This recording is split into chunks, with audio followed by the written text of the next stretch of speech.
오늘 제 설교 제목은 너희에게 떡 몇 개가 있느냐입니다. 오늘 우리가 함께 읽은 성경 본문은 예수께서 7병이어 즉 7개의 빵과 2개의 소금에 절인 생선으로 4,000명을 먹이신 이야기입니다. 지난번에 우리는 5병이어 즉 5개의 빵과 2개의 소금에 절인 생선으로 남자들만 5,000명을 먹이신 이야기를 배웠습니다. 이번에 또 7병이어로 4,000명을 먹이셨다는 다른 이야기가 기록된 것입니다. 지금이야 종이도 흔하고요, 책도 흔하지만 지금으로부터 2000년 전에는 책을 만드는 종이가 부족해서 여간에서는 같은 내용을 같은 책에 반복해서 쓰지 않았습니다. 그런데 마가복음에 이렇게 비슷한 이야기가 2번이나 반복되어 나옵니다. 그렇다면 분명히 우리들에게 하나님께서 하시고자 하시는 중요한 말씀이 있을 것입니다. 하나님께서 우리들에게 무엇을 말씀하시고자 하시는 것입니까? 너희에게 떡 몇 개나 있느냐? 2개의 이야기 중에 예수님께서 반복해서 하신 말씀이 너희에게 떡 몇 개나 있느냐입니다. 사람은 많고 먹을 음식은 부족한데 예수님께서 제자들에게 반복해서 물으시는 것이 바로 너희에게 떡 몇 개가 있느냐입니다. 그러면 제자들은 가지고 있는 것이 얼마나 되는지 찾아봐야 하는 것입니다. 그리고 예수님께서 가져온 음식들을 가지고 기적을 일으키시기 전에 반복하신 것이 한국말로 축사라고 나옵니다. 축사라고 하는 것은 우리 크리스천들이 식사 전에 하는 하나님 감사합니다 하는 감사 기도와 같은 것입니다. 음식 드시기 전에 예수님께서는 꼭 감사의 기도, 축사를 드리셨습니다. 예수님께서는 이렇게 제자들에게 음식이 얼마나 있느냐 물으셨고 제자들이 구해온 음식을 받으시고 나서 하나님께 감사의 기도를 드리신 것입니다. 이것을 여러분들의 머릿속으로 한번 상상해 보시기 바랍니다. 남자들만 5,000명, 그러니까 아이들과 여자까지 다 합하면 10,000명이 넘는데 제자들이 구해온 음식은 겨우 소년의 작은 점심 도시락뿐입니다. 그런 어른 한 사람도 배부르게 할 수 없는 소년의 1인분 도시락을 들고 5,000명이 넘는 어른들 앞에서 예수님께서 하늘로 우러러 감사의 기도를 드리시는 것입니다. 그것도 5,000명 앞에서 한번, 오늘 읽은 성경 본문 4,000명의 앞에서 2번째로 하시는 것입니다. 이것은 사람을 웃기려고 하는 것도 아니고요, 그렇게 2번씩이나 말입니다. 여기에 분명 예수님께서 우리들에게 말씀하시고자 하시는 것이 있습니다. 예수님께서 무엇을 말씀하시려는 것입니까? 감사하라 라고 하는 말씀이지요. 예수님께서 우리들에게 하시려고 하시는 말씀은 감사하라는 말씀입니다. 성경은 우리들에게 여러 번 감사하라 명령하십니다. 빌립보서 4장 6절 잘 아는 말씀입니다. 아무것도 염려하지 말고 오직 모든 일에 기도와 간구로 너의 구할 것을 감사함으로 하나님께 아뢰라. 에베소서 5장 4절은 누추함과 어리석은 말이나 희롱의 말이 마땅치 아니하니 돌이켜 감사하는 말을 하라. 데살로니가 전서 5장 16절 17절 잘 아는 말씀입니다. 항상 기뻐하라. 쉬지 말고 기도하라. 범사에 감사하라. 이것은 그리스도 예수 안에서 너희를 향하신 하나님의 뜻이니라. 성경은 이렇게 여러 번 우리들에게 감사하라고 명령하십니다. 그런데 사람들은 감사하지 않고 불평을 합니다. 하나님께서는 감사하지 않고 불평하거나 원망하는 것을 아주 싫어하십니다. 특히 하나님께서 도와주셨는데도 사람들이 감사하기는커녕 도리어 하나님을 원망할 때 아주 미워하십니다. 성경에 보면 이스라엘 백성들이 이집트 노예에서 탈출해서 지금의 이스라엘 땅으로 행군을 합니다. 지금이야 비행기도 있고 고속도로를 차로 달릴 수 있지만 그 당시에 그들은 걷고 걸어서 갔습니다. 그 길이 어떤 길이었는지 사진으로 한번 보겠습니다. 저렇게 아주 삭막한 광야고요, 물도 먹을 것도 없는 그런 사막 광야였습니다. 이렇게 황무지이고 광야와 사막이었습니다. 마실 물도 부족하고 먹을 것도 없는 곳이었습니다. 그런데 성경을 보면 하나님께서 그들을 위해서 아침에는 하얀 쌀 같은 만나를 내려주셨다고 합니다. 그래서 아침마다 일어나 보면 만나가 내려서 그것을 거두어 음식을 해 먹었다고 합니다. 그리고 저녁에는 하나님께서 새 떼를 이스라엘 백성들에게 보내주셔서 고기를 먹었다고 합니다. 물이 부족하면 반석에서 물이 나오게 해주셨습니다.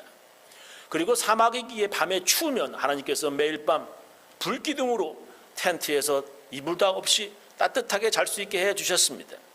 낮에는 사막이 뜨겁기에 구름기둥으로 해를 가려 그들이 행진할 때 시원하게 해주셨습니다.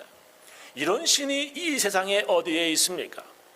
하나님께서 이스라엘 백성들을 광야에서 배고프지도 춥지도 않게 보살펴 주셨습니다. 그런데 이제 광야를 다 지나서 가나안 땅으로 들어가야 하는데 12명의 스파이를 보내어 그곳을 미리 탐지해 보자고 합니다.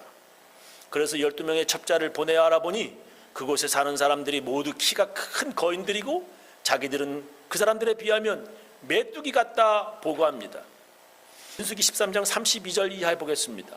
이스라엘 자손 앞에서 그 탐지한 땅을 악평하여 가로되 우리가 두루다니며 탐지한 땅은 그 거민을 삼키는 땅이요 거기서 본 모든 백성은 신장이 장대한 자들이며 거기서 또 네피림 후손 아낙 자손 대장부들을 보았나니 우리는 스스로 보기에도 메뚜기 같으니 그들의 보기에도 그와 같았을 것이니라.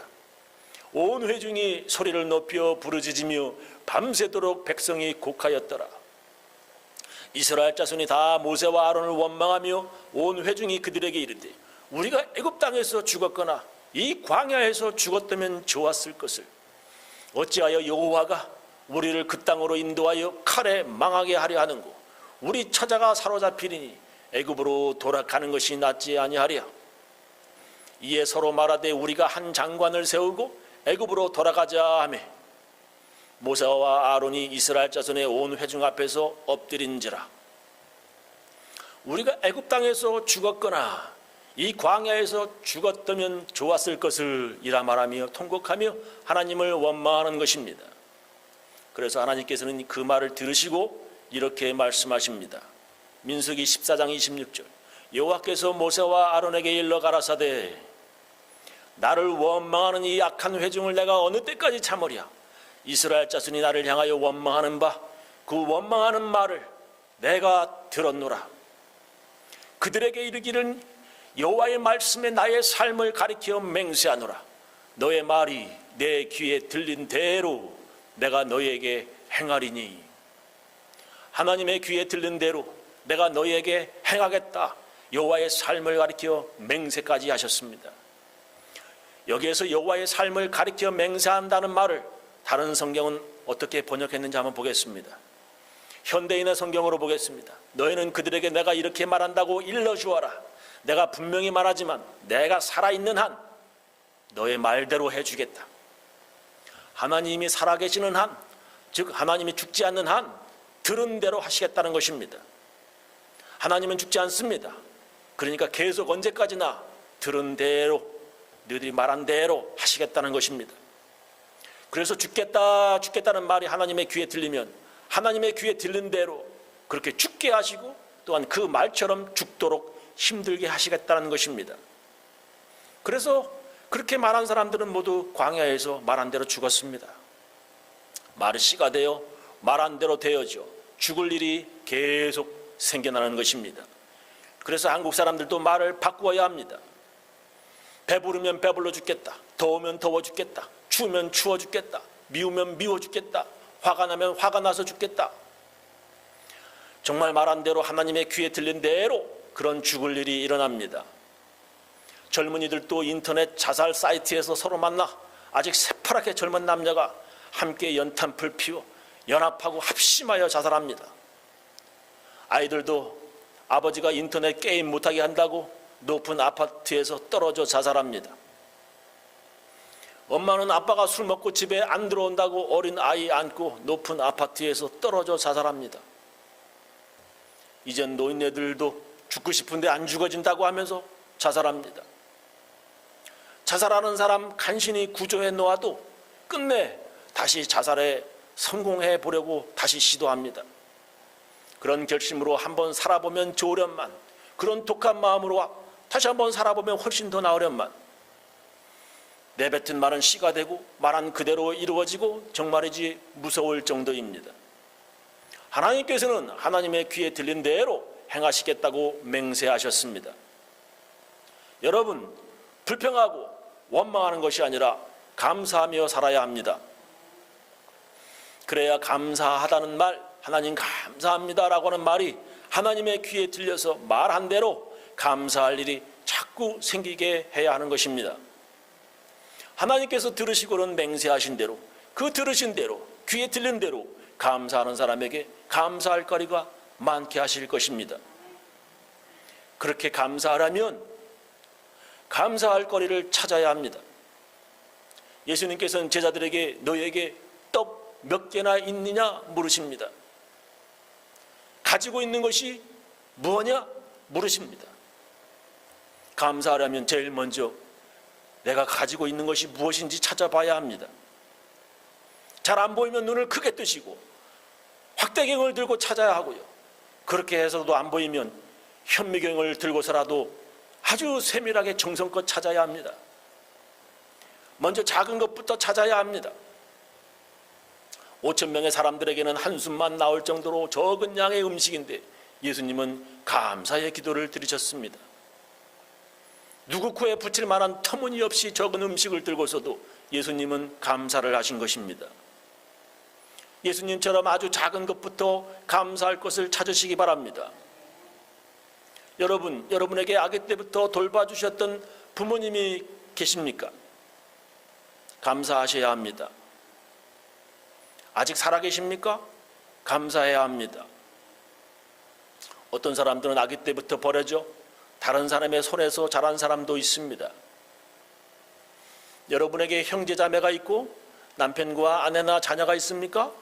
감사해야 합니다. 가정이 있고 자녀가 있다고 하는 것은 감사할 일입니다. 어떤 사람은 감사할 것이 너무 작다고 잘 안 보인다고 말합니다.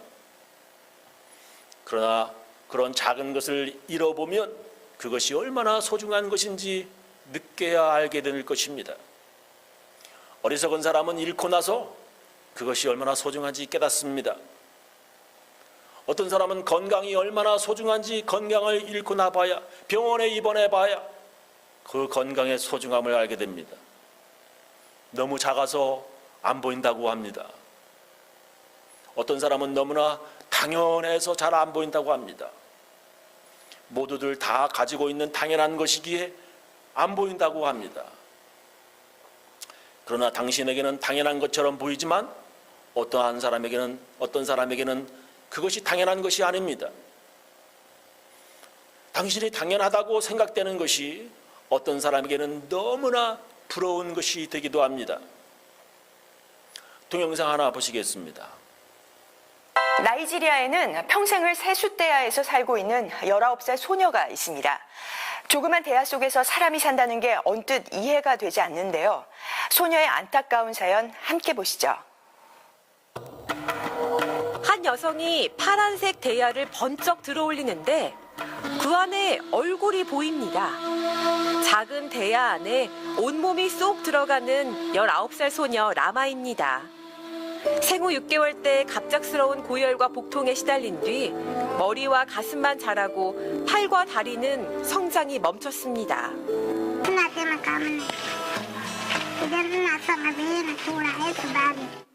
스스로 몸을 가누거나 움직이지 못해 가족들이 대야를 이용해 들고 다녔는데 이제는 대야에 등과 머리를 기대고 살다시피 할 정도로 대야 생활에 익숙해졌습니다.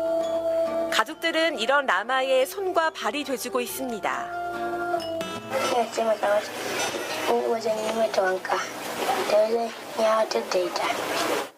라마의 가족은 그동안 라마를 대야에 넣고 다니며 여러 병원을 전전했지만 뚜렷한 병명도 치료법도 찾지 못했습니다.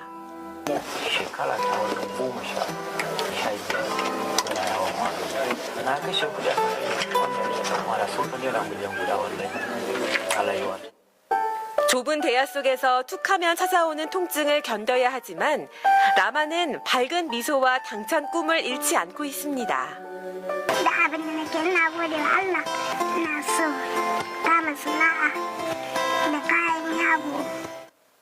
대야 소녀 라마의 딱한 사정은 그녀의 사진이 지역 신문에 실리면서 세상에 알려졌는데 그 후로 도움의 손길이 이어지고 있습니다.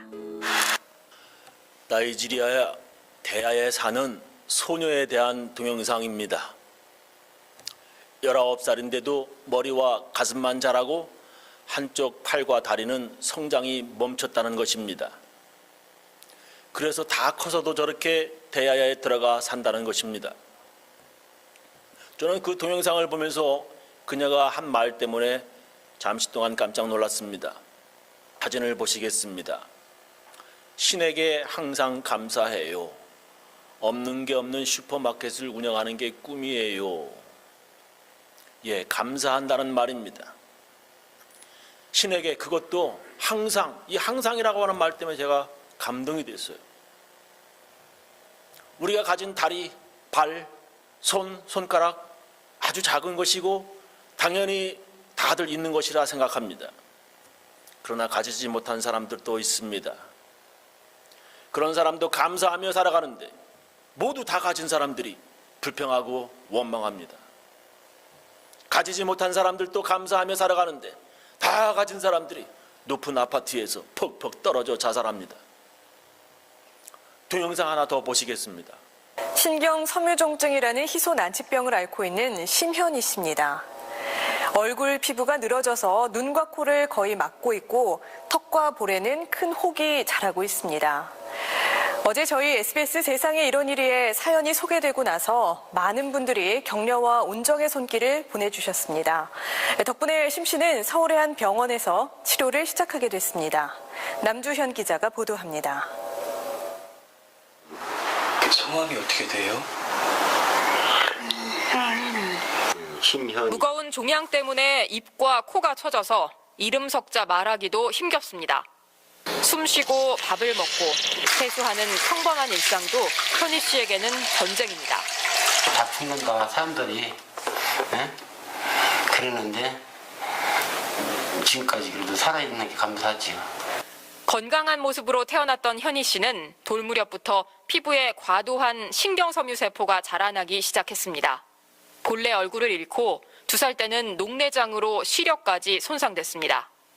현희한테 미안한 마음도 갖고 죽고 싶은 마음도 있고 그랬었죠. 안타까운 사연이 전해지자 수많은 시청자가 심 씨 가족을 돕겠다고 나섰습니다. 하루가 채 안 돼 4만여 명이 SBS 나도 펀딩과 네이버 해피빈을 통해 7억 원을 모았습니다. 의료계도 나섰습니다. 심 씨를 치료하기로 한 병원은 수술이 가능한지 오는 27일 정밀 진단부터 실시하기로 했습니다. 무게가 굉장하거든요, 저것도. 그러니까는 머리도 무거워지고 하니까 여러 가지 이제 따라오는 증상들이 생기는 거죠. 희소난치병과 싸우면서도 서로에 대한 사랑과 희망을 잃지 않는 심현희 씨 가족에게 수많은 이웃이 큰 힘을 불어넣고 있습니다. SBS 남주현입니다. 네, 남주현 기자. 오늘 하루 종일 검색어에도 올라와 있더라고요. 심현희 씨가 앓고 있는 신경섬유종, 어떤 병인가요? 일단 신경이라는 것이 우리 몸 곳곳, 얼굴, 손 이런 피부 곳곳에 퍼져 있잖아요. 이 가느다란 신경을 싸고 있는 막이 유전자 돌연변이나 어떤 유전적인 결함 때문에 비정상적으로 급격하게 부풀어 오른 것이 신경섬유종입니다. 약물이나 다른 치료법은 현재 없고요. 수술만이 유일한 방법인데 이 혹 덩어리 안에 신경은 물론이고요. 혈관, 지방, 온갖 세포들이 다 있기 때문에 이게 쉽게 절제를 할 수가 없는 상황입니다.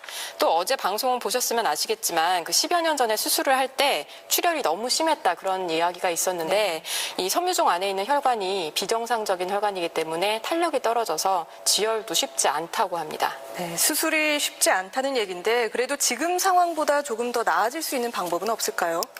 일단 현재 치료가 가장 시급한 부분은 그 심현희 씨 왼쪽 귀 위쪽에 있는 새로 생긴 혹인데요.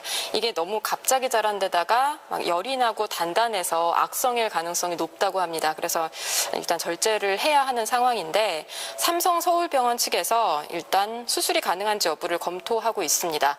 의료진은 이 왼쪽 귀 위에 있는 이 혹을 제거하는 수술이 성공을 하면 그 다음 단계로 턱 아래쪽에 있는 혹을 조금씩이라도 절제하는 방법을 찾아보겠다. 그런 입장을 밝힌 상태입니다. 네, 아무쪼록 수술이 잘 되면 좋겠네요. 네, 잘 들었습니다. 얼굴에 악성 종양이 생겨서 얼굴이 얼굴 같지도 않게 생긴 모습의 사람들도 그 어려움을 이겨내며 살아가고 있습니다. 우리에게 비록 그렇게 잘생기지는 못했지만 눈, 코, 입 제대로 박힌 얼굴을 가졌다는 것에 우리는 감사해야 합니다. 여러분의 얼굴을 거울로 잘 살펴보십시오. 서로 옆에 앉아 있는 사람들의 얼굴을 한번 바라봐 주십시오. 서로 한번 바라봐 주세요. 네. 비록 대단하게 잘생기지는 않았지만 얼굴 하나하나 잘 뜯어보면 여러분의 눈, 코, 입도 하나씩 모두 다 잘생긴 것입니다.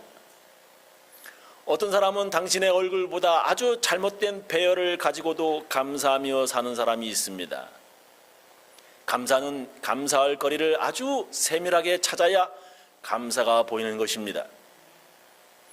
어떻게 저런 모습으로 살아가냐, 차라리 죽는 것이 더 낫지 않을까 하는 사람도 있을 것입니다.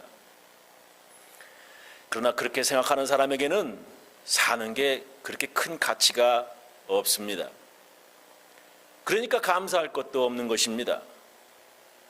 사는 것은 그냥 사는 것이 아니라 다른 사람에게 의미를 주는 것입니다. 그 사람의 부모는 그 딸을 위해 살아가는 것입니다. 그 딸은 자기를 위해 고생하는 부모를 위해 미안해서라도 너무 감사해서 죽지 않는 것입니다. 너무 감사해서 사는 것을 포기할 수 없는 것입니다. 그냥 살아만 줘도 감사한 사람도 있고요. 그냥 있어만 주어도 좋은 사람이 있습니다. 교회도 마찬가지입니다. 그냥 있어만 줘도 좋은 것이 아이들입니다. 노인들도 그냥 살아만 계셔도 좋은 것이 노인들입니다. 이 세상은 나 혼자 힘만으로 살아가는 것이 아닙니다. 누군가의 도움을 받아 태어나고 누군가의 도움을 받아 성장하며 또한 누군가의 도움이 되며 살아가는 것입니다. 그것이 큰 도움이 되든지 그리고 별스럽지 않은 도움이 되든지 간에 그냥 있어만 줘도 기쁨이고 행복이 되는 것입니다. 아주 작은 것이지만 그 작은 것에서 감사를 찾을 때 그 사람은 살아갈 힘과 용기를 가지게 됩니다. 여러분의 주위에서 비록 작은 것이고 당연한 것이지만 그것에서 감사를 찾으시기를 바랍니다.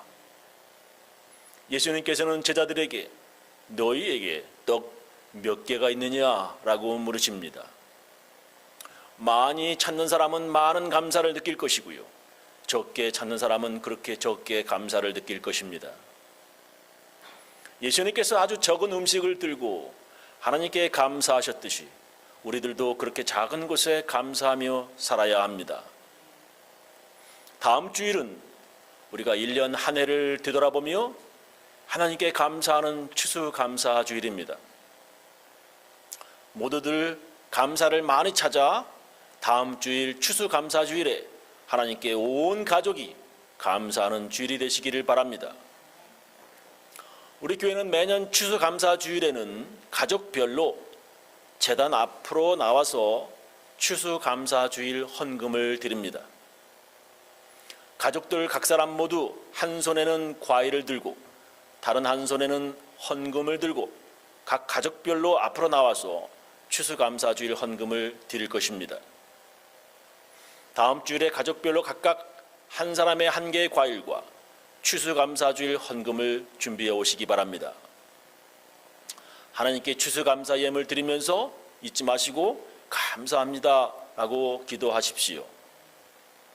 하나님의 귀에 들린 대로 감사할 것을 주실 것입니다. 저는 우리 교인들 모두 하나님께서 주신 아주 작은 것에도 감사하며 당연한 것처럼 보이는 것에도 감동되며 살아가시기를 예수님의 이름으로 축원합니다. 기도하시겠습니다.